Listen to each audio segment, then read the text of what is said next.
Salut les gens, bienvenue sur Dragon War Gaming.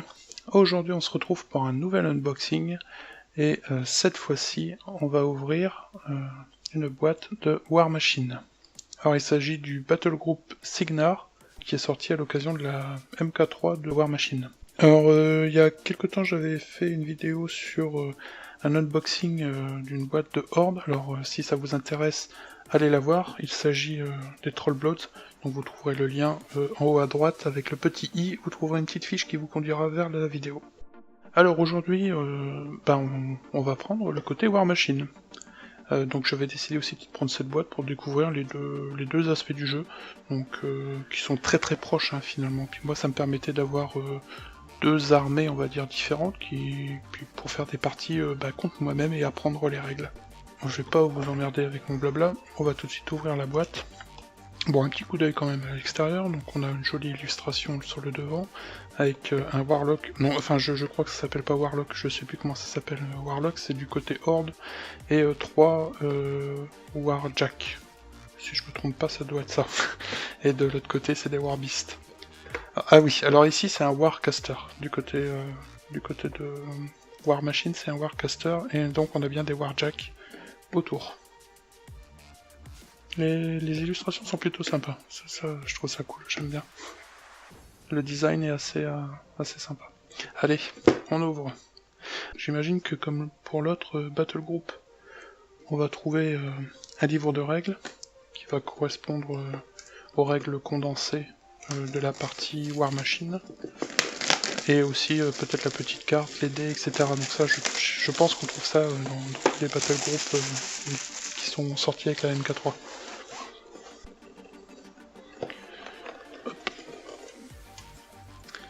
Alors, donc voilà, comme prévu, on trouve le petit livret de règles condensé. Enfin, un petit livret de règles condensé, il y a quand même pas mal de choses à lire, hein, pour du condensé. Donc la petite map aussi, que je vais pas pouvoir vous montrer, faute d'un champ trop grand. Voilà, donc une petite carte sympa pour les débutants qui peuvent commencer à jouer sans forcément avoir une table hyper décorée. Plutôt sympathique. Bon, moi je préfère jouer sur une table décorée par mes soins, mais bon, ça peut aider les débutants. C'est plutôt pas mal. Petit ruban qui peut peut-être être utile pour les débutants, enfin je sais pas, enfin là je trouve ça assez gadget, mais bon, ça peut être utile si on est débutant. Les cartes des Warjack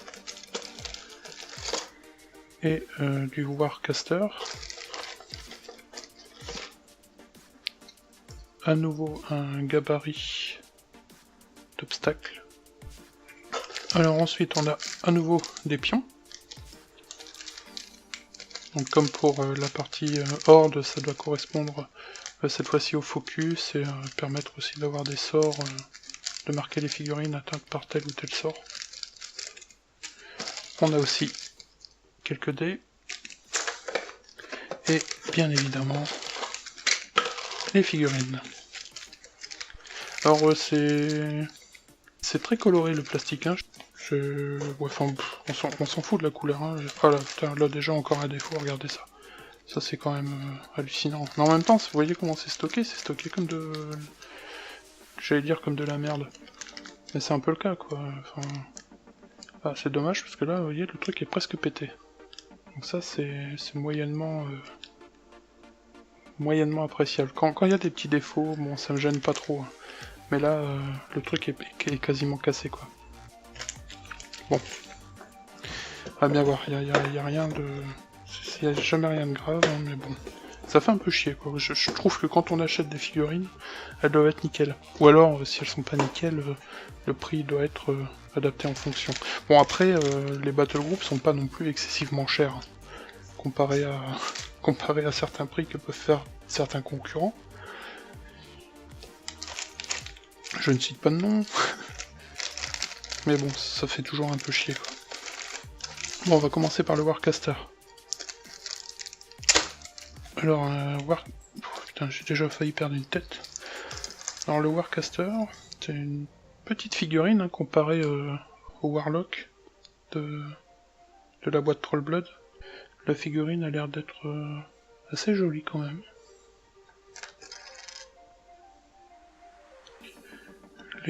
À première vue, les défauts sont pas hyper importants. Il y a des petits défauts, mais c'est quand même pas mal. Alors ici... Bon, vous voyez, avoir ça, c'est quand même... Ça, c'est pas top. Hein. Ça, c'est pas top.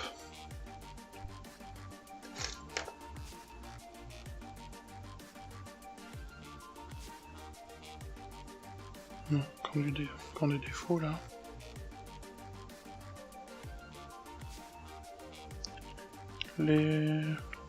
Moi, ça a l'air quand même sympathique au niveau de la sculpture.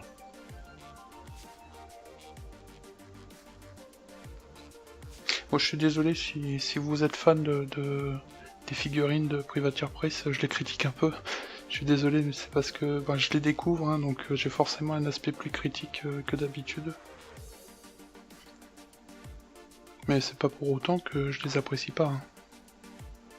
C'est juste que bon, ça fait il y a du boulot à faire quand même, quoi.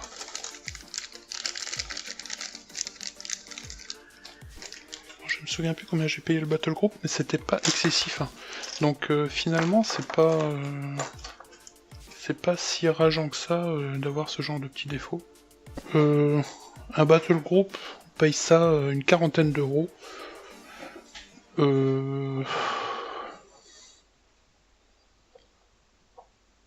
Bon, quand on regarde l'équivalent chez Game Workshop pour 40 euros, je suis pas certain que vous ayez des figurines de cette taille. Disons que le prix est pas trop excessif, mais bon, enfin moi je trouve que quand on vend un produit, c'est pas excusable de vendre des parties qui sont cassées. Après, bon là le prix est pas excessif. Hein.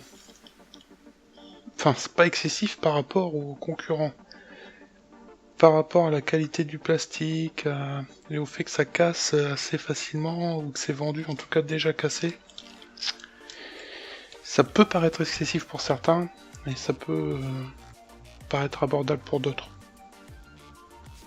Moi je trouve que pour 40 euros ça va encore. C'est pas encore... très grave, je trouve. Ça me dégoûte pas au point de me dire j'achète plus de figurines chez eux.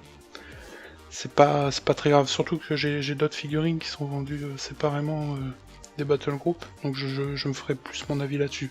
Je veux pas juger que sur 2 ouvertures de boîte, on verra bien. Mais je comprends que certains quand même sur internet aient pu rager en ayant des figurines cassées et là, en les ayant payées un certain prix. C'est compréhensible. Après, vous faites votre avis vous-même. Hein. Ouais, regardez là, c'est tout tordu ça. Ça c'est pas... C'est dommage parce que pour un wargame, moi je trouve que ça c'est pas acceptable. Ça, ce genre de truc, on les accepte dans des boîtes de jeux de plateau, quoi. C'est pas très grave. Mais là, ça fait un peu manque de professionnalisme.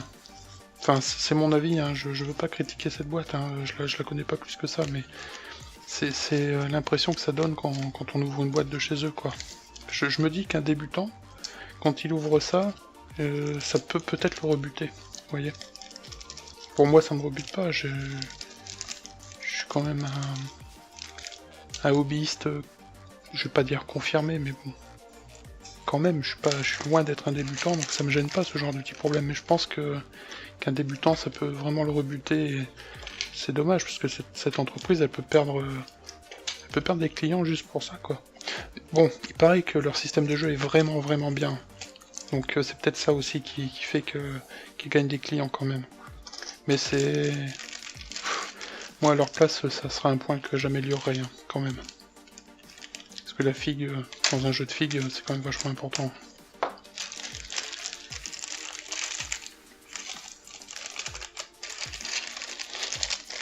Hop, donc là on a encore un gros Warjack.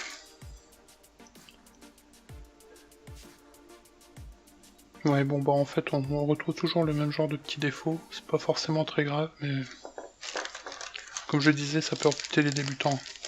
C'est ça qui est dommage.